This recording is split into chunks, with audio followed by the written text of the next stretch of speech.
Hello, Tuomas here. My name is Nicole, and you are watching GRIMM TV.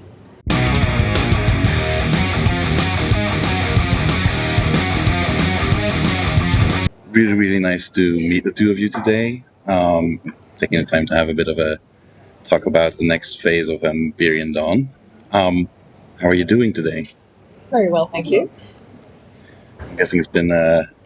I heard I was the last one in the schedule. Been probably a quite busy day already. It's been a busy day, but it's been nice. It's my first time in Helsinki, in the center of Helsinki, so yeah, lovely town. Now, as I was already saying, we're here to mostly talk about the new phase of Amberian Dawn and the upcoming new album, Temptation's Gate. It's out in about a month from now. I've been listening to it already a little bit. And one thing that I kind of noticed is that, feels like you're not trying to reinvent yourself necessarily, but I do feel there's a new kind of energy maybe, or like a new perspective in how things are going, or in the atmosphere. Did the album itself kind of naturally evolve like that, or was it like straight from the beginning, like the intention, like, hey, we want to push things a bit? For me, the songwriting process started only 1 year ago. I only had one song ready before we actually found her. The first song was Vision of Dreaming. I composed the song right after we released the Looking For You album. So it's the oldest song on the album. It's almost 4 or 5 years old. But it's the first song we finished with her after demoing. For me, the songwriting process was quite natural and traditional, so I just made something I was feeling at the moment. And after all of those ABBA years, I kind of felt more heavy metal. And I just felt like it. And songwriting was quite fast. Maybe it was after the break. I have a lot of ideas. Also, when we started working with her and she started writing lyrics, it all happened really fast. I think when we started the actual final recordings, it only took maybe 5 or 6 months until we had the actual album ready. So it was really fast and efficient. Sounds like it. I've seen already quite a few people kind of commenting that it feels like it's like Amberian Dawn going back to their roots, so to say, but I feel at the same time it sounds really fresh and exciting. There's some new elements there, like for instance on the latest single, first introduction of some harsh vocals.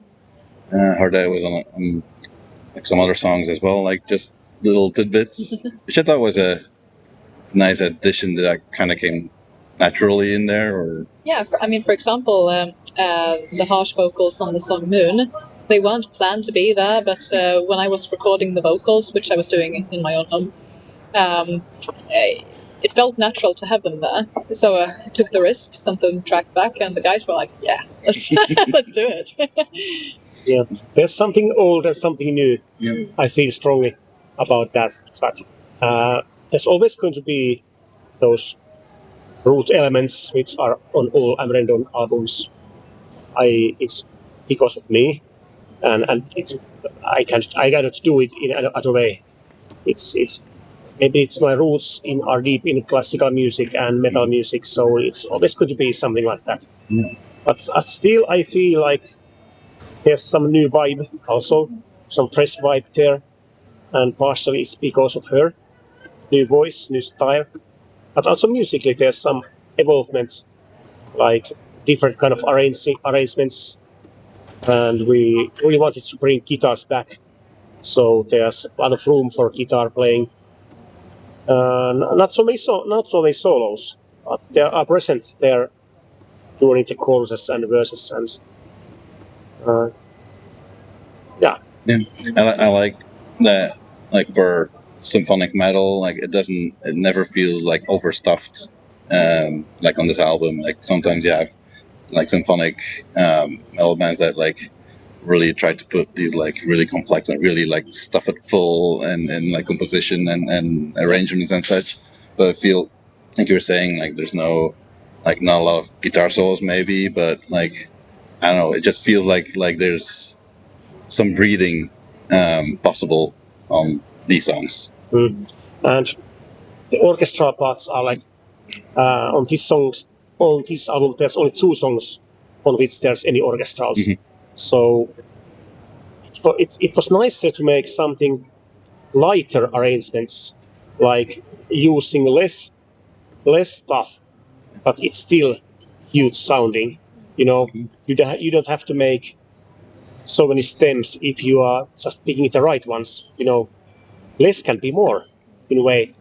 So it's so easy to just make more and more orchestras and more stuff there. Yeah. It's kind of easy, but it's a lazy way to do things. It's something that I also appreciated when arranging the backing vocals, because on the actual album you can only hear a fraction of all the backing vocals that I did. And it's good that they had a lot of material to be creative with, and then they could choose what they wanted, and I just went crazy with it. Yeah, I think the combination of like going the less is more approach, and well, after the ABBA period, like introducing more guitars again, I guess that's one of the reasons that people feel like it's a bit of like going back to the roots, even though there's a lot of fresh elements. Now, I feel when a band as established as Amberian Dawn gets a new vocalist, people often tend to kind of focus on, I guess, replacing a voice.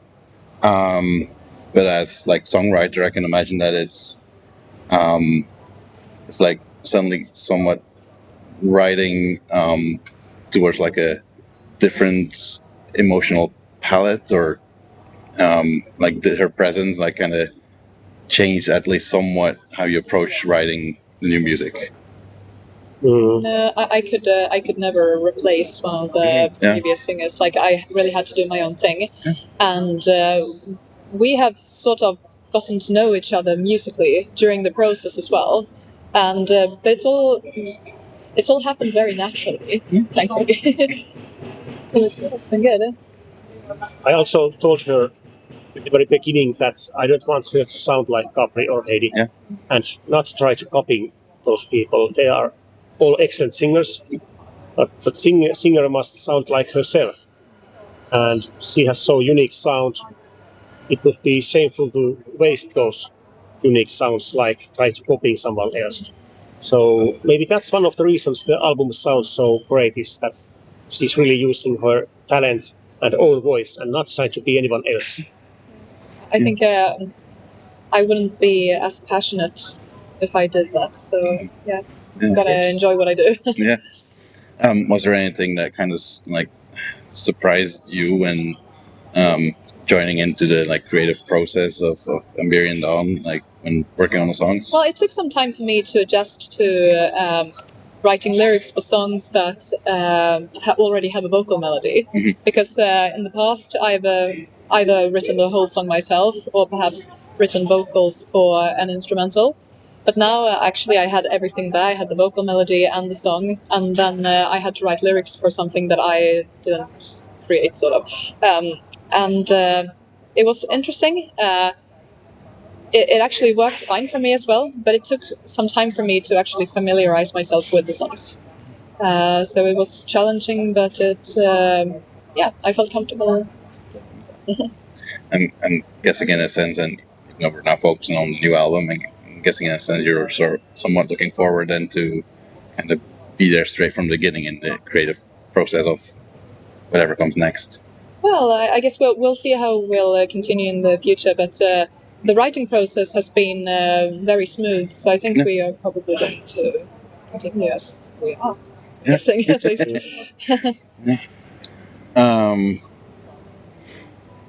And like kind of from like we were mentioning already, like you using your own voice, your own talent. from the perspective of like joining an established band. Was that like, is that sort of how you mostly left your own like fingerprint on things without disturbing kind of the core DNA of? Well, I mean, when joining a band that's already been established for such a long time as Amberian Dawn has, you don't really want to overstep or, you know, take too much liberty during the songwriting process. But felt like you guys wanted me to actually really bring my own things, my own sounds, and that's something that I really appreciated about being in this band. I felt freedom in that way. And well, when there's like new members in the band and such, you can often sort of like hear when they're still somewhat like figuring each other out or like in somewhat a honeymoon phase, so to say. Was there any moment in the now creative process that either one of you were thinking like, oh yeah, this is going somewhere, like this is really working? It was great from the very first demos. We felt that we are meant to be like this. So at least for me and the band, it feels like we are meant to be like together. And after these years, we have done many things, many albums, and we were kind of forced to do Reborn because our previous singer wasn't able to continue with us anymore. So we had to do something. And when we were in the situation like you might want to stop or you want to continue, and if you want to continue, there must be some changes, because if you start looking for a second Capri or second Heidi, it will surely go wrong. Because if you are like trying to looking for some like things in same way, it cannot success. Only way to go through is to find something different. And we were lucky to find her because she's able to do also the old stuff, but at the same time she has so much new to bring on the table. So it's kind of a combination of old and new. I have a fond memory of the first time I was flown to Finland. My first time in Finland, and I got to meet the band, and we were having a band rehearsal. And I think that's when we really realized that, yeah, this feels really good. Very nice to hear. And well, like you said, like it's better to bring in something new than like finding like someone that sounds exactly the same or like replacement. I feel like longtime fans would also kind of appreciate that more, and if you would actually go for like that, like pure replacement, I guess it wouldn't feel as genuine, and people would call it out more than maybe they are now. That's true. Yeah. Now the album itself, Temptation's Gate, the title of the album, quite fittingly so. It sounds very cinematic and kind of symbolic, I guess. Almost like there's point of no return. What did that phrase kind of represent for one of you, like emotionally or conceptually, while you were like making the album? During the time of recording the album, I didn't know that this was exactly what I wanted to sing about, but I was going through a lot of changes in my personal life. I felt trapped quite a lot, but by numerous things, and I was searching for some form of inner freedom in myself to do what I actually want to do and to do what I desire, to follow what I desire. And that's inspired the album to this search for inner freedom. Now, like I've said in the beginning, you've released already like some singles. I feel there's like it gives like a quite wide range of what the new sound of Amberian Dawn is like. Were those singles kind of intentionally chosen that way, or did those songs kind of simply pop up as like the strongest representation of the band right now? It was an ongoing discussion, but I guess that we wanted to bring out singles that were different from each other as well. The album is quite a mix of a palette of different colors, and they all stand out from each other, and they represent different elements of what the album is about, I'd say. Like you were, just before we started talking, I overheard you talking about possible venues to play and stuff. So clearly there's some things in the works. Are there any of the new songs that either one of you are really looking forward to bring live? Yeah, we are going to play a lot of new songs on our first show. If I remember, we are going to play 4 new songs, which is quite many. Usually when bands are releasing a new album, there's only 1 or 2 new songs in the set list. Now we have 4 new songs in the set list, which is quite much. And at this point, we can already say that our next show is going to be in Helsinki in late June. It's going to be official Tuska after party at On the Rocks venue. So it's really great to be back there after all these years. And we are going to play those 4 new songs and a lot of old songs too. So it's going to be really exciting.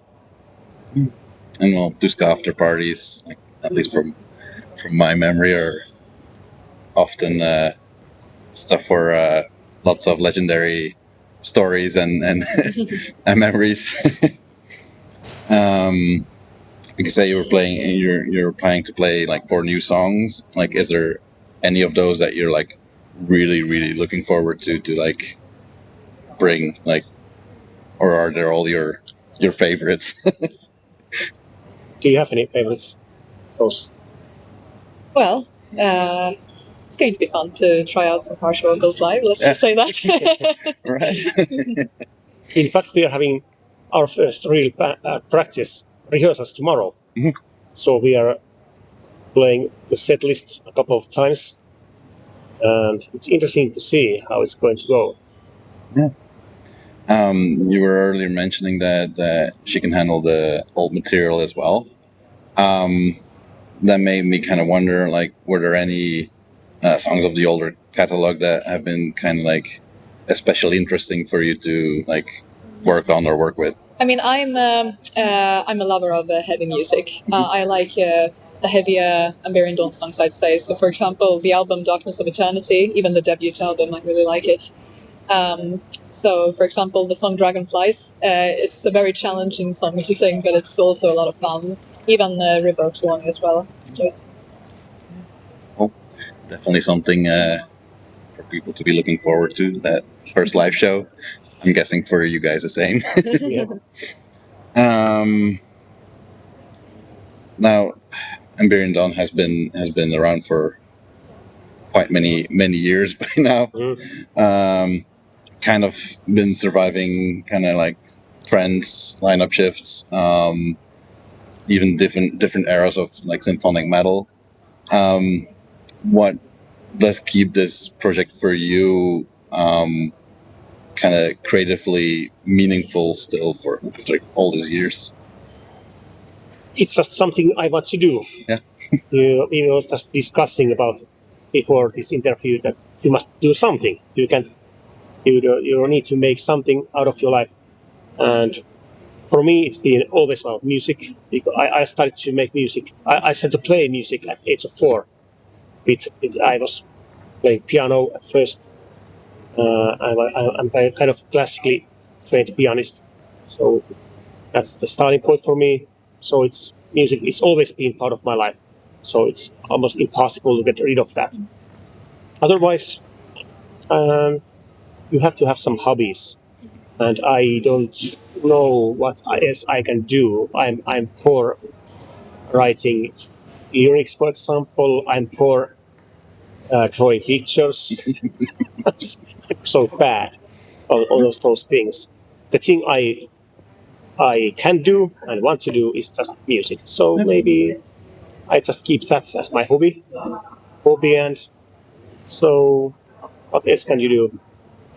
So maybe it's just so deep in me, the music, so it's always good to be there. Sounds like it. And for you, basically, kind of standing at the beginning of your own chapter with the band. Besides those growls live, what are you kind of most excited about to sort of explore next? Well, I mean, the best thing in life for me is to be creative. So I'd say, I mean, my favorite part of being in a band is definitely to create, whether it's music videos or it's songs or anything like this. So anything to do with the creative process, definitely. Yeah. Well, lots of luck with the album coming out in about a month. Hopefully a lot of people really appreciate what you've done with this one. And hopefully a lot of people show up at your very first show at the Tuska After Party. Should be a good one. Yeah. Is there anything at all that you would like to say still to whoever ends up checking this interview out, like to close? Well, we are also planning to make some touring next year. So we have some offers on table at the moment. Those are not certain yet, but we are trying to make some tour happening next year in Europe. Also, we are trying to make some kind of mini tour in Finland too.